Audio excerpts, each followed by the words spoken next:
Ang title niya ay, everybody read it. Willingness or weakness. Okay, willingness or weak illness. Parang yung word ng willingness, medyo in-slice natin. Pero ang kahulugan, pusang loob na pagsunod o tayo ay mapasailalim sa mga karamdaman, sakit, disorder, at iba pang mga negatibong mga bagay.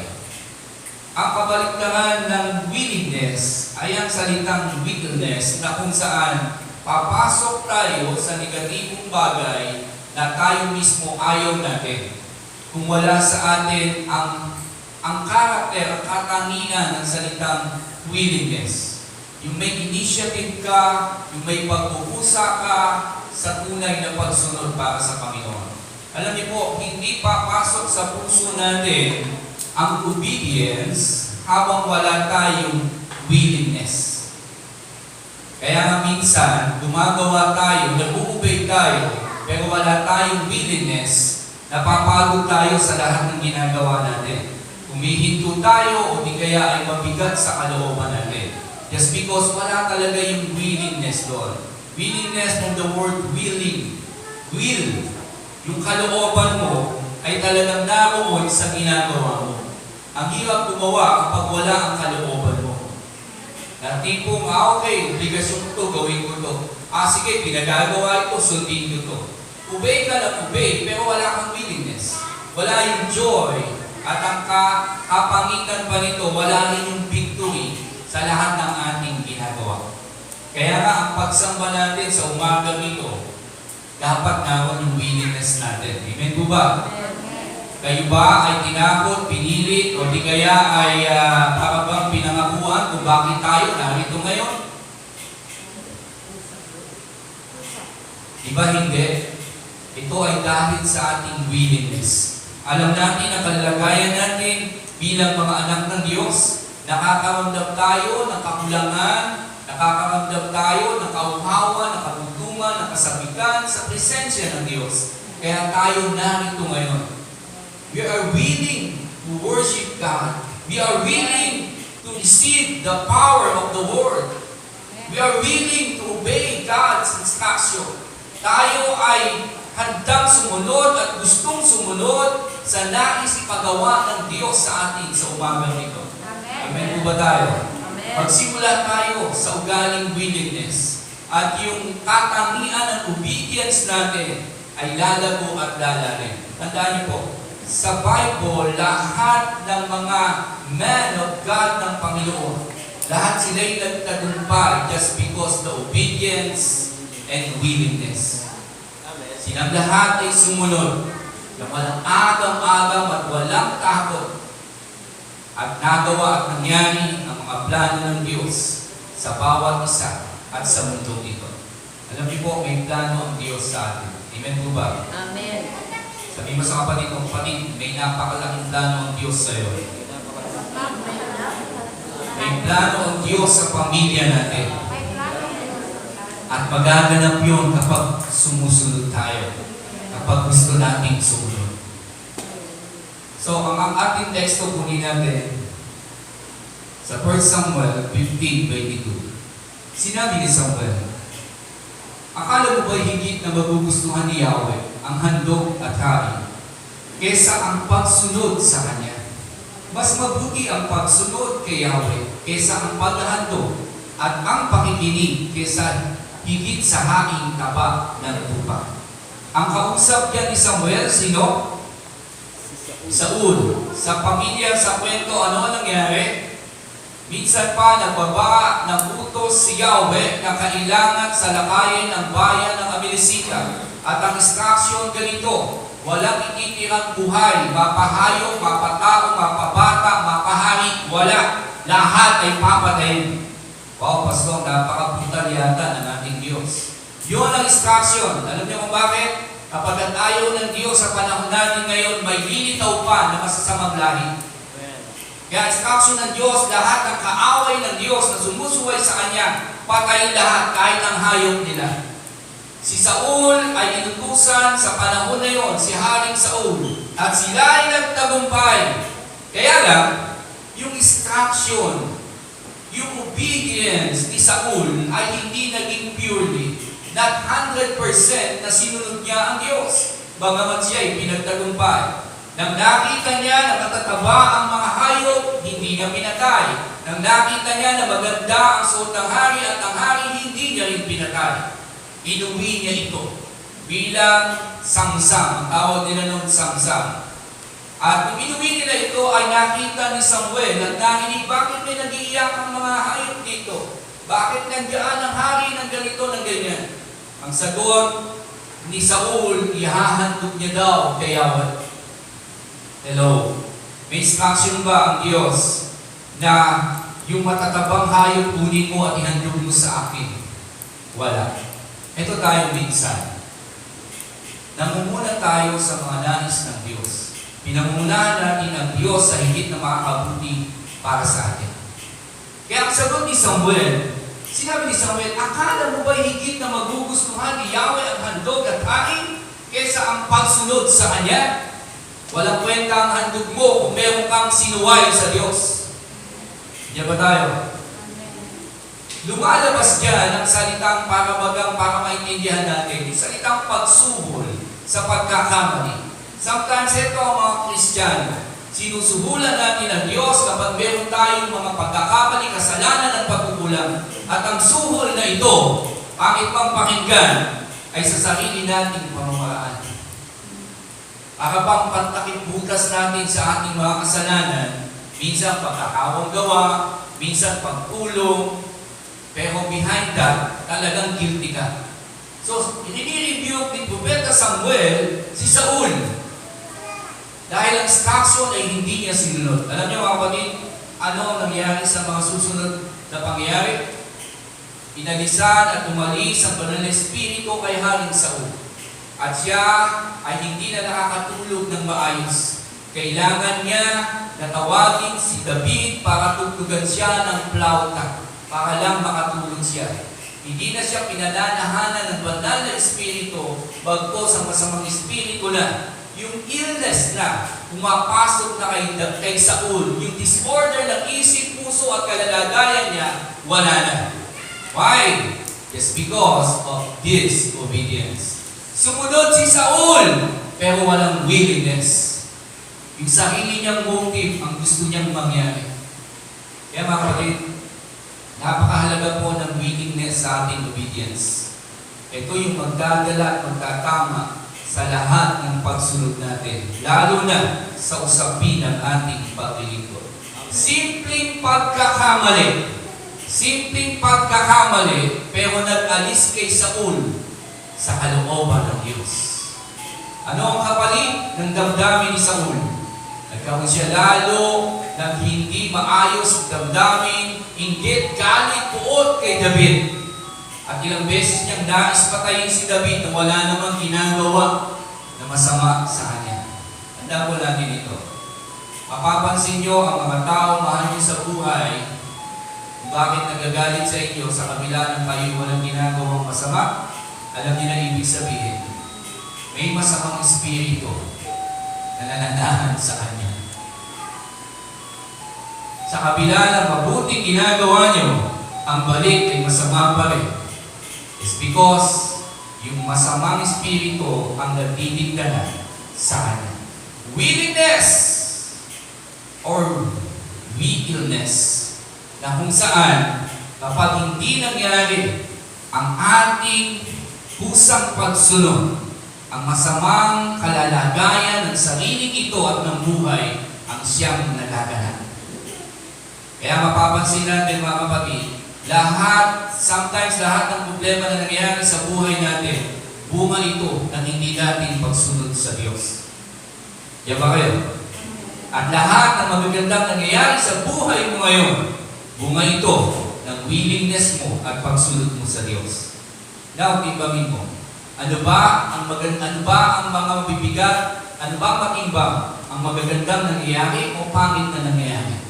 At doon mo makikita at malalaman, mas mabigat ang disobedience ko kesa sa obedience ko sa ating Panginoon. Sa kalalagayan ng obedience at pagsunod, mga kapatid, ito lang ang nais makita ng Diyos sa lahat ng kanyang mga anak. At ang kalalagayan minsan, ito tayo. Nakito tayo sa larangan ng request, pero sa larangan ng requirements, ayaw nating tumugon. Ang hilig natin humingi sa Panginoon. Normal naman yun kung ikaw ay Kristiyano. Normal naman yun bilang mga anak. Pero pag may ibinababang requirements ang Diyos, ayaw nating mag-comply. Sabi ni Kim Chiu, pag nag-comply ka, pwede nang lumabas.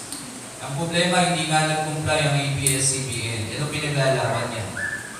So, ang problema, ang hilig natin makinig sa Diyos, Lord, pagpalain mo ako. Lord, ingatan mo ako. Lord, ingatan mo ang buong pamilya ko. Lord, hayaan mo magtagumpay ako sa lahat ng plano ko. O sige na. Pero ito yung requirements. Makinig ka sa akin, sumunod ka sa akin. Dalawa lang yun, pero ayaw natin gawin. Ang gusto natin, matanggap ang mga bagay na maayos na mabuting pagtagumpay, pero yung requirements para mangyari yun, ayaw natin gawin. Hello? At sometimes, sa kabila ng lahat ng iyan, na alam mo hindi ka sumusunod, ikaw pa may ganang manisi sa Diyos. Lord, nag-auntie naman ako Lord, nananalangin naman ako Lord, tumutulong naman ako Kapatid, suriin mo sarili mo at pagiging Kristiyano mo. Nasunod ba ang pinabubutos ng Panginoon? Isang disobedience lang. Tandaan mo natin, kayang sirahin ang kabuuan ng buhay natin. Ano sabi ng kanyang salita? Ang sumusunod sa buong kautusan, ngunit lumalabag sa isa, ay lumalabag sa lahat. As a Christian, mga kapatid, ang isang pag-disobey ay kabuuan ng pagkawasak ng ating pagiging Kristiyano para tayo magtagumpay. Kaya, kung tayo ay madalas mag-request sa Panginoon, hindi masama. Kailangan tanggapin mo ang requirements sa ilalim ng request na hinihingi mo. Di ba kayo? Sa mga simpleng mga bagay na lang, katulad natin sa sitwasyon ngayon, para makakuha ka ng travel pass, ano ang requirements? Hindi pwede, pupunta ka lang doon, hingi ka lang, interviewin ka, para saan ka pupunta, anong motibo mo, hingihan ka pa ng konti requirement. Sa simpleng mga bagay na hini-request natin, may requirements. Ang Diyos may hinihingi, hindi man mga papel yan, hindi man birth certificate o ano man yan. Pero ang hinihingi niya, anak, makinig ka sa akin, sumunod ka sa akin. Dito tayo sumasablay, nakikinig tayo, pero hindi tayo sumusunod. Di ba tayo? Okay, Lord, makikinig ako. At ito na ibababa ng Lord. Lord, ano kasi? Busy ako Lord, ano kasi? Tsaka na lang, Lord. Kalimutan mo na yung request ko. Kapalit ng ating request, ang hindi pag-comply sa mga requirements ay kawalan na ng katagumpayan ng buhay na ito. Kung handa ka at tinatanggap mo ang pakikipagrelasyon sa Diyos, handa kang sundin ang requirements na hinihingi ng Diyos. Niniwala po ba kayo doon? So, tingnan natin ang 5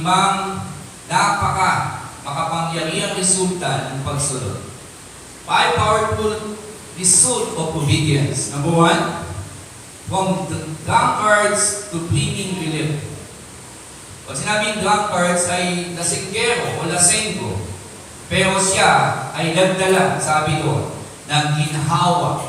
Cleaning relief ay pagdadala ng ginhawa, hindi lamang sa lahi niya sa panahon niya, kundi maging sa panahon natin. Sino ang tinutukoy dyan? Genesis chapters 9, verse 7 to 8. Magkaroon nga kayo ng maraming anak upang manirahan sila sa buong daigdig. Sinabi ng Diyos kay Noah at sa kanyang mga anak. Ang tinutukoy dyan ay ang lingkod ng Diyos na si Noah. Bagamat kasinggerong sinasabi, pero yung kanyang pagiging obedient siya at ng kanyang buong pamilya, hindi matatawaran. nang nagutos ng Diyos, Noah, gumawa ka ng arko na napakalaki sa gitna ng disyerto at ng bundok. Wala nang sinabi si Noah, Lord, ba't ang laki-laki naman yan? Hindi ba pwedeng mas maliit yan? Lord, magpadala ka ng mga tutulong sa amin kasi ilan lang naman kami. Paano namin matatapos yan? Lord, saan kami kukuha ng materyales? Puro kahoy na maliliit lang ang meron dito, doon sa bundok, ang layo-layo pa. Lord, kung matatapos namin yan, paano namin madadala sa dagat yan? Ang layo ng dagat mula dito sa amin. Walang ganong sinabi si Noah. Nang matanggap niya instruction at utos ng Diyos, ano ang ginawa niya? Obey! Pinaliwanag sa kanyang pamilya at mga anak, kailangan gawin natin ito. At walang agam-agam ang buong pamilya ay sumunod. Kahit sila ay nililibak ng kanilang kababayan na pinagtatawanan, obey. Why? It's because meron silang willingness. Kapag ang mga anak ng Diyos may willingness, konting salita mo lang. Alam na nila, yan ang pinagagawa ng Panginoon. Gawin natin. Wala nang usapin pa. Wala nang tanong-tanong pa. Wala nang, Pastor, hindi ba pwedeng ganito? Pastor, hindi ba pwedeng... Hello? Yun ang nangyari kay Noah. So tingnan natin, ang sinabi yun, after na yun ng mga problema, after na ng tinatawag na global na baha na bagyo, ay nag-declare na ang Diyos ng pagpapala kay Noah.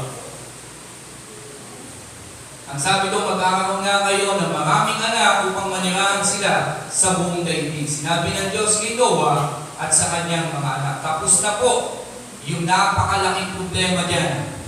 Yung global. Sinabing global ay pangkalahatan, pambumundong baha. Hindi lang sa lugar nila. As in, walang naiwan na tao kundi ang lahi nila.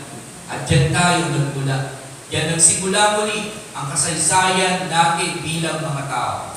Pansinin lang natin, kung hindi napansin ng Diyos ang pagiging matuwid ni Noah at pagiging obedience, malamang wala na tayo ngayon. Malamang wala na kasaysayan ng isang katauhan ngayon. Kasi ang Diyos ay nagkaroon na, sabi nga, ako ay para bagang ang Diyos ay nagkaroon na ng panghihinayang. Bakit niya ba nilikha ang tao? Gayong matitigas din lang ang mga ulo. Sa panahon ni Noah, nasabi niya yan. Pero nakita niya, lahi ni Noah, ang pamilya ni Noah, yun ang pinili niya dahil ito ang sumusunod sa Diyos. Pansinin po natin sa simpleng pagtingin ng Panginoon. Hindi tinignan ng yaman, ang kasarian, ang panlabas, ang tinignan, yung pagsunod. Hello? Ang basehan pala ng katagumpayan ay hindi lamang magtapos ng pag-aaral.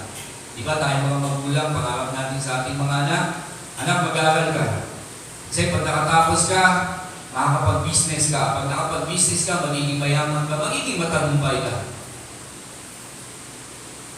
Pero minsan, di nasasabi ng magulang, anak, seryosohin mo lang ang relasyon mo sa Panginoon. Anak, sumunod ka lang sa Diyos. Dahil yung pagsunod mo, ang katagumpayan ng pagbuhan ng buhay mo. Amen. Hello? Walang mali sa pag-aaral. Walang mali sa mga propesyon na nais nating marating ng ating mga anak. Pero ang mali, kung di natin sila inuutusan na maging tapat at lalong sumunod sa Diyos. Pinabibigat lang natin ang buhay ng ating mga anak at ating mga minamahal habang hindi natin sila inuutusan na maging tapat sa ating Panginoon. Marami nagtapos, pero hindi naging matagumpay. At maraming hindi nag-aral, pero naging matagumpay. Why? It's because of the willingness and obedience. Yun ang tinitignan ng ating Panginoon. The foundation of obedience, may isang verse pa yan, tingnan natin. Sabi ng Lucas 6:46-49, ang dalawang muling tao nagtayo ng bahay. Bakit ninyo ako tinatawag na Panginoon, Panginoon? Gayon hindi naman ninyo tinutupad ang sinasabi ko. Sasabihin ko sa inyo kung ano ang katulad ng taong lumalapit sa akin. Nakikinig ng aking salita at nagsasagawa ng mga ito. Siya ay katulad ng isang taong humukay ng malalim at nagtayo ng bahay sa pundasyon ng bato. Nang bumaha at bumugso ng tubig, hindi natinag ang bahay na itinayo sapagkat matibay ang pagkakatayo nito. Ngunit ang nakikinig naman ng aking salita at hindi tumutupad nito ay katulad ng isang nagtayo ng bahay na walang pundasyon, na bumaha, bumugso ang tubig sa bahay na iyon, kagad itong bumagsak at lubusang nawasak. The foundation of obedience. Nakikinig at sumusunod. Walang mali sa pakikinig, pero walang pagsasagawa, sayang ang mga napapakinggan. Sabi ng Panginoon, tinatawag niyo akong Panginoon, Panginoon, pero hindi niyo naman tinutupad ang aking mga gusto at ang aking mga utos.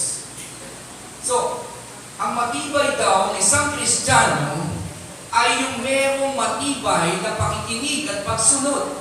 Dumaan man ang mga bagyo sa buhay niya, hindi siya masisira at mawawasak kapag siya'y nakatayo sa ibabaw ng bato, walang iba kundi si Kristo. So, hindi siya masishake. Sabi nga, unshakable Christian, yung Kristiyanong nakikinig at sumusunod. Shakeable Christian, yung nakikinig lamang pero hindi sumusunod. Kapag may mga problema, kahirapan, kaguluhan, karamdaman, eto na, hindi na alam ang gagawin. Hindi handang maghirap para sa Diyos. Hindi handang sumunod para sa Panginoon. May 2 daan sa buhay ng tao. Ang daan na kung saan narito ka sa daang ito, ikaw ay nagdurusa dahil sa pagawa mo ng mabuti. Pero ang goal mo, nakikita mo, sa dulo nito ay ang katagumpayan. Ibali ng maghirap ngayon, basta ang dulo nito ay kaginhawaan. At ang isang daan, narito ka, nagpapakasasa, nagpapakasaya. Ibali ng masaya, ibali ng parusahan ng bandang huli. Basta ang mahalagang masaya ako ngayon, nagpapasasa ako ngayon, at tuwang-tuwa ako ngayon, at nai-enjoy ko ang buhay ko ngayon. Ibali ng bandang huli, parusahan ako. Hello? Ito yung daan ng disobedience at doon ang daan ng obedience. Ang mga sumusunod, hindi madali. Naghihirap ang kalooban mo at ikaw ay nasisikil din dahil sa pagsunod mo ng mabuti. Pero nakikita mo yung future ng pagsunod mo, naroon yung katagumpayan. Naroon yung pagpapala ng Diyos. Di ba maghirap ka ngayon basta ginhawa sa susunod? Kaya lang problema minsan, mahalaga sa atin yung kasalukuyan ngayon. Kaya ayaw natin sumunod, ayaw natin mahirapan. Ayaw natin magdusa, ayaw natin mapagod, ayaw natin ng tipong parang ikaw ay kinukontrol ng kalooban ng Diyos. Ang gusto natin, tayo pa rin ang nasusunod. Mamili tayo sa simpleng salita. Ginhawa ngayon, iyak bukas. O medyo iyak ngayon, ginhawa bukas. Disobedience o obedience with willingness. Sa sitwasyon yan, sinasabi ng Panginoon, kapag ang pundasyon mo ay may willingness and obedience sa akin, kahit anong mangyaring mga problema, pagsubok, hindi ka matitinan. Hindi ka mawawasan. Pero kung ang pundasyon mo, ang salita ko na ayaw mong panghawakan, ayaw mong sundin, alam mo lang ang katotohanan, pero wala kang pagsunod, kapatid, masisira ka pa rin. Mawawasa ka pa rin. Kasi may knowledge ka lang, pero wala ka talagang relasyon sa Panginoon. Ang tunay na nakikipagrelasyon, handang sumunod sa kalooban ng Diyos. Hindi laging kalooban niya ang iniisip. Tandaan po natin, na tayo tumanggap at nagsisi sa Panginoon, i-declare mo na, muli mong ibinibigay ang pamamahala ng buhay mo sa Diyos. At ikaw ay susunod sa Kanya. Minsan, o hindi ko pa yata na-post yung quotes na ginagawa ko. Kapatid, kung gumigising ka man ngayon, hindi dahil ginusto mo. Dahil ito ay ginusto ng Diyos. Kaya nararapat lang sa bawat araw ng buhay mo, dapat gusto niya ang ginagawa mo. Diyan ba tayo? Lahat tayo gusto gumising sa umaga. Pero pag hindi na ginusto ng Diyos, hindi ka nagigising. Bakit tayo nagigising? Dahil binugusto pa ng Panginoon.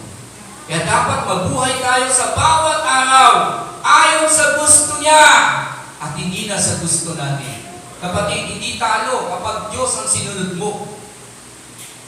Tapos na ang pagsunod at pagpapaalipin sa sarili nito. The foundation of obedience ay yung nakikinig at sumusunod. Kahit anong bagyo ng buhay, ang Kristiyano ito ay magtatagumpay. At handang mag-comply sa requirements na hinihingi ayon sa kanyang pagsunod. Hindi ba tayo, mga kapatid? Ano nangyari kay Noah? Siya lang naman ay patuloy na pinagtagumpay ng Diyos.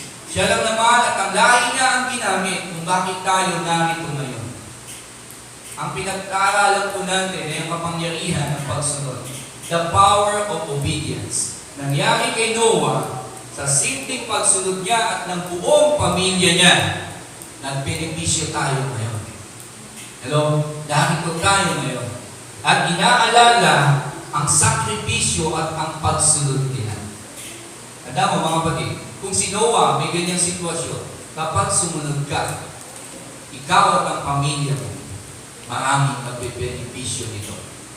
Pero pag disobey ka, ikaw at ang pamilya mo at ang susunod na lahi dito, kasamang magsasuffer dahil sa disobedience mo. Alala niyo po si Naaman o si Haman na gumawa ng bitayan para kay Mordecai dahil hindi niya alam sa kanya rin naman gagamitin ito. Dahil si Haman nagahaman ay hindi nakita ang pag-obey kay Lord bagkos ang kanyang mga plano, siya ay pinausahan ng Diyos. Yung ginawa niyang bitayan, sa kanya rin ginamit. Ang masakit nito, siya at ang kanyang pamilya ay pinausahan, pinatay. Kaya nga sa disobey, maraming nadadamay. Sa obedience, maraming madadamay, pero pinagpapala sa damay na daladala ng obedience na ito. Okay, number 2, from tender livestock to father of a multitude. Sino ang tinutukoy yan? Okay, sabi ng verse, Genesis 9:7-8. Magkakaroon nga kayo ng maraming anak upang manirahan sila sa buong daigdig. Sinabi ng Diyos, tapos na tayo yan. Hindi na kay Noah yan. Panahon na yan ni Abraham. At ang verse na yan ay nanggaling sa Genesis 12, chapter 2, verse 3. Ano ang sinasabi doon? Genesis chapter 12, verse 2 hanggang 3. Etong sinabi ni Yahweh kay Abraham, ang sa iyo ay magpala ay aking pagpapalain, at ang sa iyo ay sumumpa ay aking susumbain. Sa pamamagitan mo, lahat ng mga bansa sa daigdig ay aking pagpapalain. Ano ang ginawa ni Abraham? Bakit sinabi ng Diyos sa kanya yan? Simple lang naman. Si Abraham na halos hindi magkaanak ay di tumigil ng pananampalataya sa Diyos. At nung siya'y nagkaanak na, matanda na sila, halos 100 na siya, at si Sarai ay nasa 99 na yata. Pero nagkaanak pa rin sila dahil sa pangako ng Panginoon. At yung kahit sa isa nilang anak, ang pangalan ay Isaac. Hiningi pa ng Diyos sa kanya. Abraham, pumunta ka sa bundok na ganito, dalhin mo ang iyong anak at ihandog mo sa akin. Lord, teka, di ba si Isaac ay binigay mo sa akin? Bakit hinihingi mo sa akin? Lord, di ba si Isaac ay regalo mo sa akin? Bakit hinihingi mo sa akin? Walang ganong na pag-aalinlangan. Bagkos siya ay sumunod lamang sa ating Panginoon at sa bagay na iyon, kung siya ay nandun na sa mundo, ang tanong ng kanyang anak, Ama, asaan ang tupang ihahandog? Anak, humiga ka. At nung siya ay pinahiga, alam na ni Isaac ang gagawin. Alam na ni Isaac na siya yung ihahandog.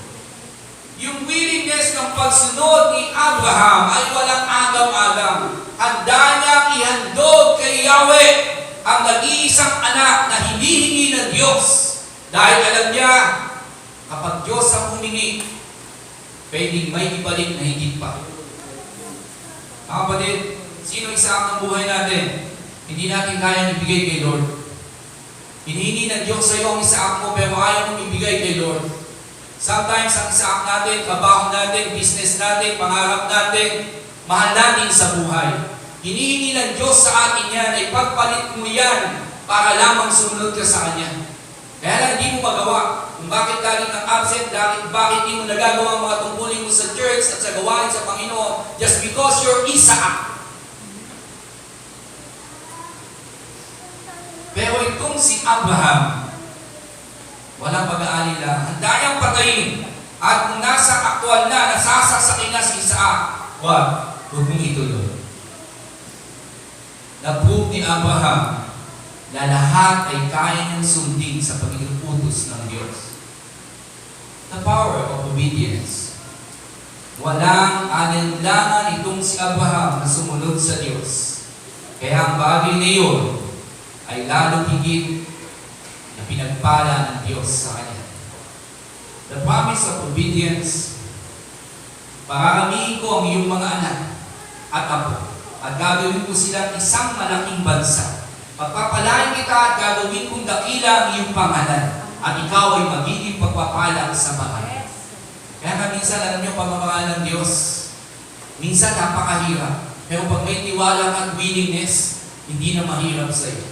Walang-wala ka na. Magdidikta pa ang Diyos, anak, yung pera mo, ibigay mo. Hello? Kasi gusto makita ng Diyos ang puso mo. Sa lahat ba ng bagay, wala ka nang kayang hindi sundin sa mga pinagagawa. Gusto makita ng Diyos ang puso natin. Nakagalangan natin sumunod sa Kanya. Nakagalangan natin magtiwala sa Kanya. At ang lahat ng wala ka ay ibibigay ng Diyos. Mula sa nag-iisang anak ay iniyandog ni Abraham. Siya'y tinawag na Father of a multitude. Ama ng maraming bansa na mula sa Kanya, nagmula ang lahat ng sangkatauhan. Kanina si Noah, ngayon si Abraham. Can you imagine that, mga kapatid? Kung walang obedience itong si Abraham, ano ang susunod na sa ating lahi? Nasaan tayo ngayon? Napakalaga sa kasaysayan ng sangkatauhan, ang obedience, mga kapatid. Ang willingness na patuloy pinamalas ng ating mga ninuno na dapat lang nating sundan ayon sa kalooban ng Diyos. Ang lahat ng katagumpayan sa buhay na ito ay ang pagtitiwala at ang pagsunod mo sa Diyos. Huwag kang tagapakinig lang. Sayang lang ang magagandang mensahe. Sayang lang ang konbiksyon at revelasyon kung hanggang dito sa tenga at puso mo lang at walang pagsasagawa sa buhay na ito. Ang salita ng Diyos, makapangyarihan. Higit na matala sa tabak na magkabilay-tali. Sa tuwing pinakikinggan mo yan, may hamon kang nararamdaman. Lord, habang nakikinig ka, yung challenge ng Word of God, ginigising ka. Kapag na-challenge ka at isinagawa mo ito, nagkakaroon ng changes yung buhay na ito. Just because nakinig ka at tinanggap mo ang hamon, kaya nagkaroon ng pagbabago. Yan ba tayo? Kung walang pagsunod at pag-aksyon, wala. Hanggang challenge lang ang ating nakakanasan. Ganda ng mensahe ni Pastor na galing sa Panginoon, nahamon ako. Ganda naman yun. Pero ang gandang isipin, ganda ng mensahe, hindi lang ako nahamon, na bago ako. Yan ba tayo? Kasi si Abraham, hindi lang nahamon, kundi na bago. At ang pangako sa kanya ay nangyari. Siya ay naging ama ng maraming bansa. Mula sa tagapag-alaga ng hayop, simpleng tao. Pero dahil sumunod ng walang pag-agaw-agaw, wow, sa kasaysayan ng isang katauhan, hanggang ngayon, nagiging inspirasyon ng maraming naglilingkod sa Diyos. Hindi kwentong pa, pero ito ay totoo. Ako, ikaw, ay binibigyan ng panahon at sitwasyon ng Diyos para makita ang kapangyarihan ng ating pagsunod. Yun yung pangako ng obedience na naganap sa buhay ni Abraham. And third, pangatlo, anong sabi doon? The promise of obedience, part pa rin ito ng kay Abraham, sabi ng Deuteronomy 7:12-13, ang pagpapala at ang pagiging masunurin. Kung taos-puso ninyong susundin ang mga utos na ito, tutuparin naman ni Yahweh ang kanyang kasunduan at patuloy niya kayong iibigin tulad ng ipinangako niya sa inyong mga ninuno. Iibigin kayo ng ibigin kayo, pagpapalain at pararamihin niya kayo. Magkakaroon kayo ng maraming anak at bibigyan ng masaganang ani. Inumin at langis, pararamihin niya ang inyong mga hayop. Tutuparin ito pagdating ninyo sa lupain ipinangako niya sa inyong mga ninuno. Mula pa noon hanggang ngayon, yung pangako na yan ay hindi na-expired. Ang sikreto, ang pakikinig at ang pagsunod na ang daming pangakong nakalagay. At kung kabaliktaran niya ng pagsuway, baliktarin mo ang lahat ng pinangako ng Panginoon. Walang mga anak na mangyayari, walang masaganang buhay, walang inumin, walang langis. At ang sabi doon, sumpa ang aabutin. Illness, just because we have no willingness. Ang kabaliktaran ay ang mga sakit at sumpa at karamdaman kapag walang willingness to obedience. Nangyari sa buhay ni Abraham ang ipinangako ng Diyos at mangyayari sa mga buhay natin. Hello, diyan na ba kayo? Sa lahat na nagcha-challenge sa salita ng Diyos, sabi ng praise the Lord. Praise the Lord. And third, ang sabi doon, from the prisoner to wise governor of Egypt. Sino ang tinutukoy dyan? Ako ang Diyos ng iyong ama, sabi sa kanya. Huwag kang matakot, pumunta ka sa Ehipto. Doon ang lahi mo'y magiging isang malaking bansa. Sasamahan ko kayo roon at ibabalik muli rito. Nasa piling mo si Jose kapag ikaw ay namatay. Sino tinutukoy? Joseph, the dreamer, na isang prisoner kung saan ay naparatangan at kinulong dahil ang paratang sa kanya ay tinangka niya daw halayin ang asawa ng Paraon, pero alam natin ang kwento. At mula roon ay nagtiis at sumunod pa rin sa kalooban ng Diyos. Nananalangin kahit na siya ay binenta ng mga kapatid at para bang ang buhay ay naging mahigpit sa kanya at naging pangit, wala naman siyang ginagawang masama. Pansinin niyo po, kung kayo si Joseph, baka kriminal na kayo. Baka masamang tao na tayo. Kasi ultimo, ating pamilya ay ibibenta tayo. At kung ibinenta tayo sa mga mamakalakaya, ay binili ka ng hari at ikaw ay naging alipin, tapos naparatangan ka at nakulong ka, kakabat ang buhay ay napakabigat kay Joseph sa panahon na yun. Pero alam ni Joseph na may Diyos na nakakaalam ng isip at puso niya. Hindi ba kayo? Hindi napagod si Joseph na magtiwala sa Diyos. Hindi napagod si Joseph na sumunod sa Diyos. Alam niya, balang araw, ang Diyos na pinaglilingkuhan niya, ay aalis siya sa kanyang kalalagayan. Ano nangyari? Dumating ang pagkakataon niyo. Malaya siya kasi nung nakulong yung isang tinatawag na cupbearer ng hari. At nung makakalaya na, sabi ni Joseph, kaibigan, kapag ikaw ay nakalaya na, iyo akong ikwento sa mahal na hari. Nung nagkaroon ng panaginip ang mahal na hari at hindi may paliwanag ng mga salamangkero sa panahon na yun, naalala ng cupbearer, nung ako'y nakakulong, meron akong kasama na nagpapaliwanag ng mga panaginip, mahal na hari. Ipatawag mo ang taong iyan. At nang ipinatawag, nabasag na ipaliwanag ni Joseph ang panaginip ng hari. Sa bagay na iyon, kumikilos na ang Diyos sa buhay niya. Sa bagay na iyon, dahan-dahan ang pinupromote ng Diyos si Joseph bilang kanyang abang lingkod. Hello? Anong pinakapangit na nangyari sa buhay mo? Nakakala mo walang Diyos. Nakakala mo pinagkaitan ka ng Diyos. Nakakala mo pinamusahan ka ng Diyos.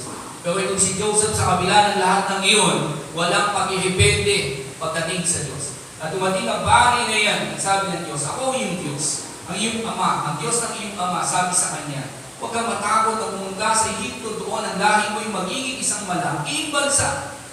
From prisoner, ang sabi doon, to wise governor. Siya ang naging pinakamatalinong gobernador sa panahon na yun.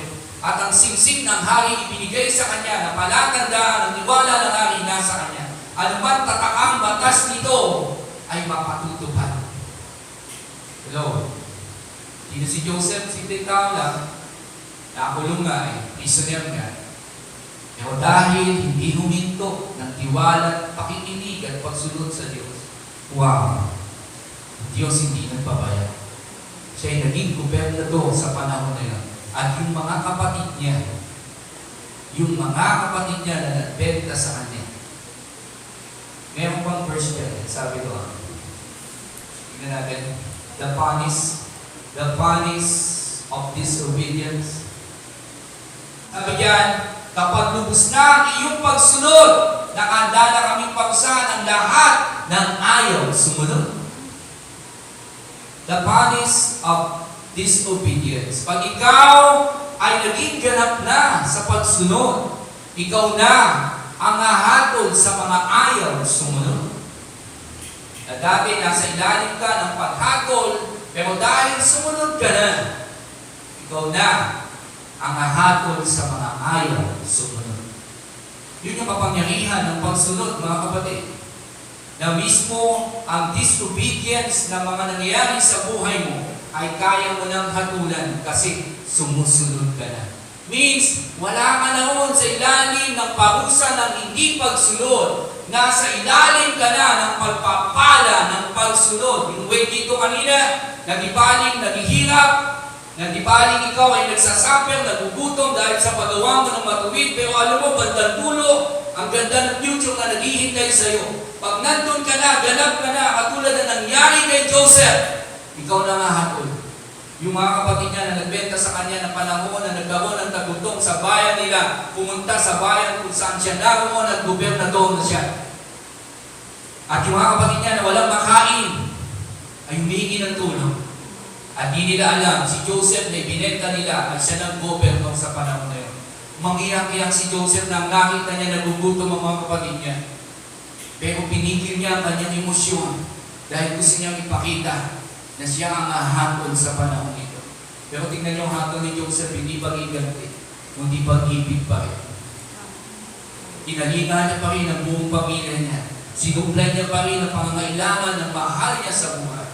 Yun yung ganti ng matuwid. Hindi masama. Pagmamahal at pagmamahal pa rin. Kapag lubos na ang iyong pagsunod, nakahanda na kaming pausahan ng lahat ng mga ayaw sumunod. I-level up ang ating pag-ibig ko. Kapag tayo ay mapagsunod sa Diyos, kapatid, yung future ng obedience mo, palapit na. Yung future na nakita ni Joseph kung saan siya nariyan sa sitwasyon na yan, kasi hindi siya pinto ng pagsunod sa kabutihan ng Panginoon. Kahit pakabagang mahirap at madamot ang panahon sa Kanya, pero alam niya, bahagi ito ng pagtitibay ng kanyang puso. Tayo, sa gitna ng COVID-19, dami ng lamig, dami ng pagod, dami na wala ng pag-asa. Maraming Kristiyano na naapektuhan. Ang nakakalungkot nga, maraming unbeliever na naging believer, maraming believer na naging unbeliever. Hello? Di ba kayo? Maraming Kristiyano na nawala ng tiwala sa Diyos sa gitna ng COVID-19. Pero maraming hindi Kristiyano ang naging Kristiyano sa gitna ng COVID-19. Kasi nakita nila na sa kabila ng lahat ng bagay, wala nang ibang dapat asahan kundi ang Diyos. Wala silang trabaho, walang makukunan, wala nang pag-asa. Lapit na tayo sa Diyos at di sila binigo ng Diyos. At ang impact sa mga Kristiyano, hindi obedience at disobedience ang buhay, hindi naman totoo may Diyos. Ito ngayon tayo, nahirapan tayo, nagkakandamatay na tayo, balik na tayo sa dating buhay. Yan ang ugali ng mga ninuno nating Israelita na nasa panahon ng ilang, si Moses, si Moises. Mabuti pa doon sa Egypto, may pipino, may sibuyas, dito, dinala mo kami para mamatay. Kaya minsan ng Diyos at tayo nasa gitna ng ilang means, wala kang halos source of income at mapagkakatiwalaan kundi ang Diyos lang.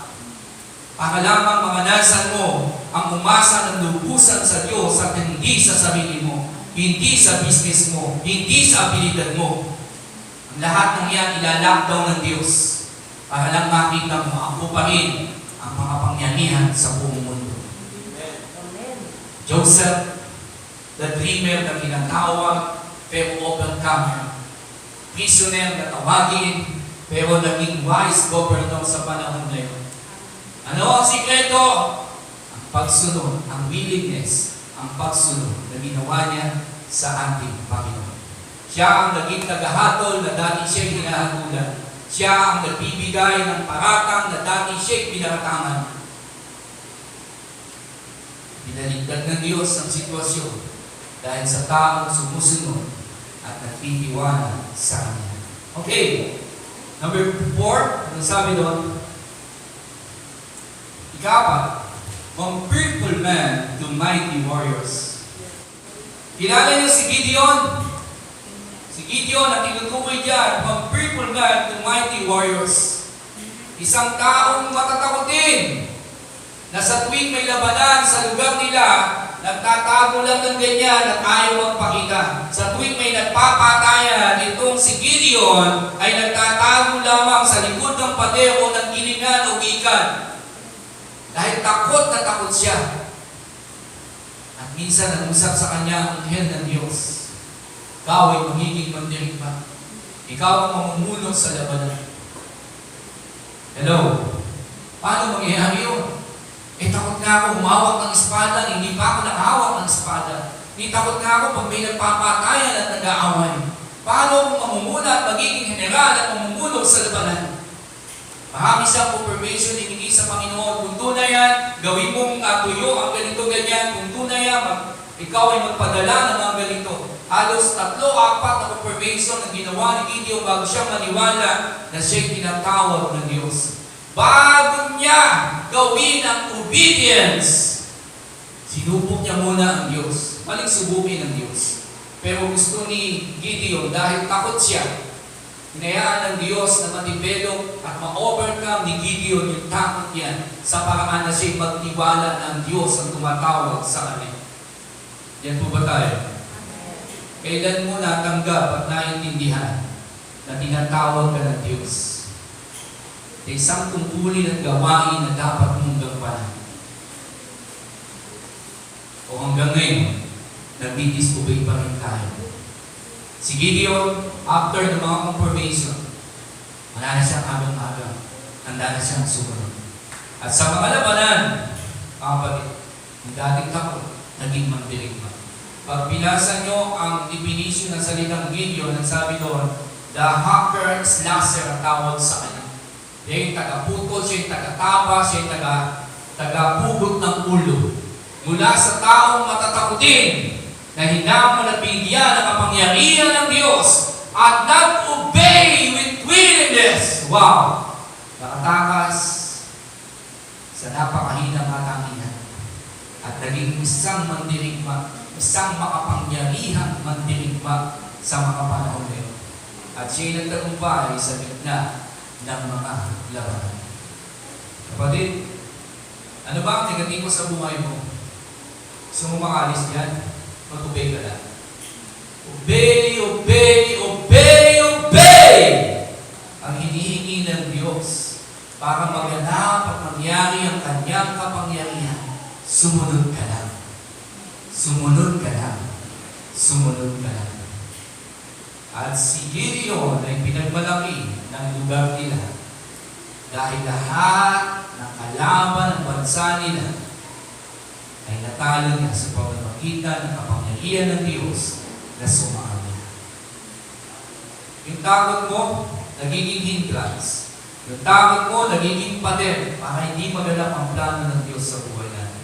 Kapatid, sandali lang ilalagi natin sa mundo. Hayaang kumilos ng buong kapangyarihan ng Diyos sa buhay mo. At mangyayari yan kapag sumunod tayo. Sumunod tayo, sumunod tayo, sumunod tayo. Huwag mong kulkulin ang buhay mo. Dahil muna higit sa lahat, Diyos ang pumukontrol nito.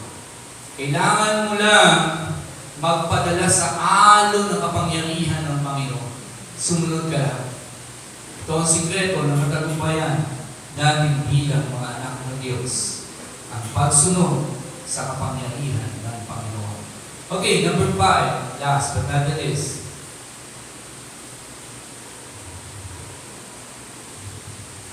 From rebellious prophet to soul winner prophet. Sino tinutukoy yan? Matthew 12:40. Kung paano si Jonas ay 3 araw at 3 gabi na nasa tiyan ng dapuhan ng isda, ang anak ng tao ay 3 araw at 3 gabi rin nasa ilalim ng lupa. Sino tinutukoy dyan? Nang ang ating Panginoon ay namatay, pagkalipas ng 3 araw ay nabuhay, siya ay pumaroon sa Abraham Bosom na tinatawag at iniligtas at inalis doon ang lahat ng bihag at dinala sa amang nasa langit. Kung paano ganun daw ang nangyari na 3 araw, si Jonah naman ay nasa loob ng tiyan ng isda na halos 3 araw at 3 gabi. Para ano? Para ipangnawa kay Noah. Wala kang karapatan na mag-disobey sa akin. Ako, ikaw, tayong lahat, kapatid, walang karapatan na mag-disobey sa Diyos. Lalo na malinaw mong narinig ang tinig ng Panginoon. May inuutos sa akin. May pinagagawa sa akin. Ako, ikaw, walang karapatan na mag-disobey. Anong bunga ng disobey ni Jonah? Struggle. Pagsakay niya pa lang sa bangka, nadama yung mga tripulante. Nagkaroon ng bagyo sa dagat na halos mag-iba ang sinasakyan niya. Kapag tayo mga Kristiyano nagdi-disobey, saan ka man magpunta, lahat ng puntahan mo damay sa kaguluhang daladala mo. May salot ka, may sumpa kang daladala. It's because yung disobedience daladala mo. Hindi ba kayo? Wala kang dalang kaayusan. Kasi hindi mo sinunod ng Diyos. Na nagkakagulo na ang mga tripulante dahil lumalakas ng alon at bagyo. Ang sabi nila, sino may kasalanan sa atin? Sino ang nagkasala sa Diyos na may kapal? Habang si Jonah ay nasa gilid, sabi niya, ako ang may kasalanan. Sinuway ko ang Diyos na aming pinagdiliguan. Lalo natakot ang mga tripulante at sinabi, maingat na ikaw ay hagis namin. Siya na rin nagsabi na ihagis na siya sa dagat. At hinagis siya. Nung hinagis siya, doon pa lamang umupa ang galit ng dagat at alon. Hello? Minsan, naglilingkod ka sa Diyos. Pero maraming miyembro ng pamilya mo ang nag-disobey sa Diyos. Ang tanong, mas naman ba ang matimbang? Ang favor ng Lord sa iyo dahil naglilingkod ka? O ang sumpa at parusa na nadala-dala ng mahal mo sa buhay dahil sumusuway sila? Sa tingin mo, hindi mananaig ang hatol sa kanila kung nakikita at naririnig mo ang tinig ng Diyos na dapat ituwid sila. Pero mananaig ang hatol sa kanila kung ikaw mismo ay umukonsinti at nangungonsinti sa kanila. Sa kabila ng alam mo ang pagkakamali nila, sa kabila na alam mo ang pagkukulang nila, heto ka, kinukonsinti pa rin sila. Kapatid, yung favor mo, wawala. Mapapalitan ng parusa na dapat makanasan nila. At sometimes, madadamay ka sa parusa nila. Naalala niyo si Sacerdote Eddie, na hindi naman siya ang gumagawa ng masama, kundi yung mga anak niya, na sa tuwing may ihahandog doon sa templo ng Panginoon, yung 2 anak niya na lalaki ay kukunin mo na ang pinakamainam na handog at kakainin nila, pati yung mga dalagang bantay ay hinahalay nila. Nag-usap na ang Diyos kay Eli, pinagsabihan niya yung kanyang mga anak, pero walang ultimatum na ginawa. Okay, sabi-sabi lang, pero wala talagang pagpuputol at higit na pagbabantay. Kaya nang pinakusahan ng 2 anak niya, kasama siyang pinakusahan. Natumba siya at tumama ang ulo na bali at leeg patay. Kasimpleng ganun lang, kasama siya sa parusang inabot ng kanyang mga anak. Yung sinasabi ko kanina, mga kapatid, Kung nag-uubay ka sa Diyos, pero ang pamilya mo hindi nag-uubay, at di mo kayang ituwid ito, at kinukonsinti mo sila, kasama ka, mawawala yung favor na obedience sa'yo. At yung parusa sa pag-disobey ng pamilya natin, madadamay tayo. Kaya nga labanan, obedience versus disobedience. Kaya huwag kang pumayan sa loob ng tahanan mo kung may nagaganap na pag-disobey sa Diyos. Paglaban mo obedience na meron ka. Ang katuwiran, alam mo. Ang kabanalan, alam mo. Ang kaayusan, alam mo. Huwag natin isipin, hindi, mahal ko yan, mga anak ko yan. Hindi, mga mahal ko sa buhay yan. Ayokong masaktan yan, ayokong umiyak yan. Okay, sige, mahal mo sila. May magagawa ka pa ba kung nasa langit ka, nasa impyerno sila? Mahal mo sila.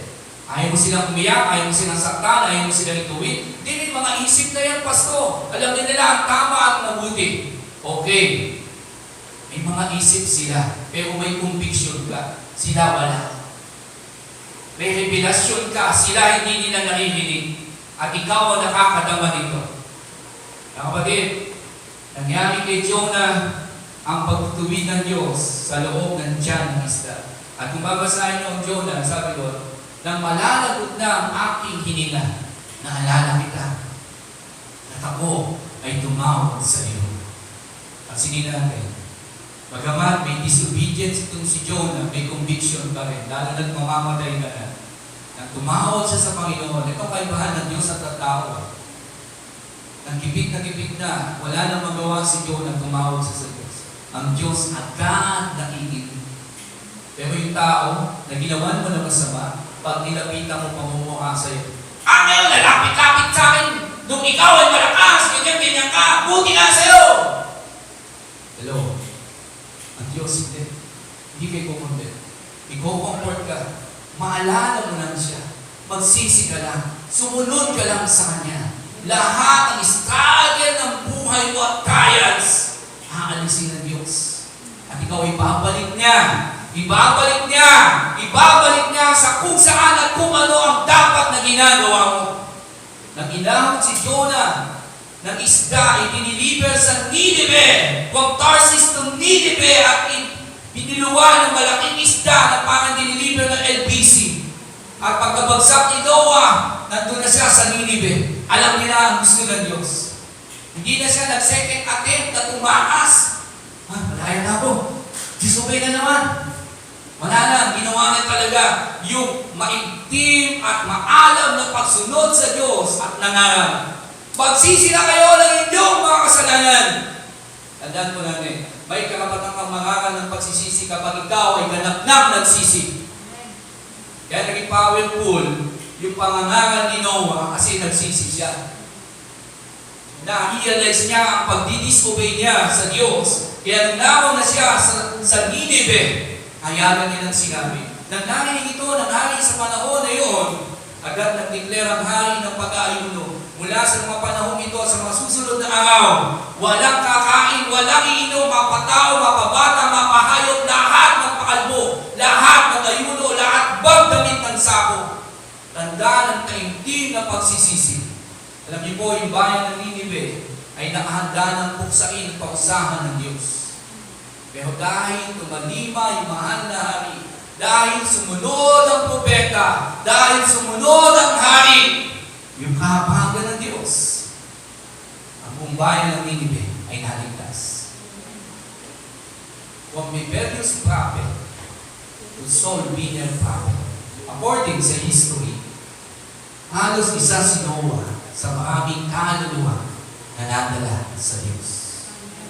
Why? It's because the obedience, the willingness, sumunod siya sa dais ng Panginoon. Alam niyo po, ang daming mga pagkakataon na hindi nangyari sa buhay natin. Just because disobey tayo, disobey at disobey. Puro na lang yung gusto natin, pangarap natin, layunin natin, naisip natin, ang ilalagay natin sa buhay natin. Kapatid, magsiyasat tayo ngayon. Sa buhay na meron ka, lahat pa yan ay bunga ng obedience mo. O dahil mahal ka ng Diyos, permissive will na lang ang nangyari. Pero sa kapila niya, naintindihan mo pa rin ang pangungusap ng Diyos.